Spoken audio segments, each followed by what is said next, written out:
Welcome to the installation video of Fishbone Offroad's tube doors for Jeep's 2018 to current JL Wrangler 2-door and 4-door variants.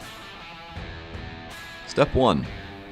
First, remove the existing doors off of the vehicle, while taking care to not scratch the paint and placing them on a soft surface while you work.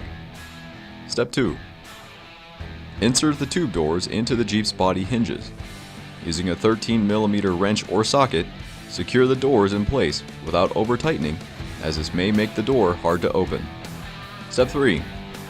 Hook the door catch strap over the inner hook, just inside the vehicle. Step 4.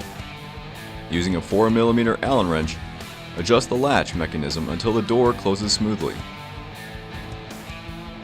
Finally, repeat all procedures for the opposite side of the vehicle. Once all the hardware has been secured, then it's time to head out and enjoy your new Fishbone Offroad tube doors.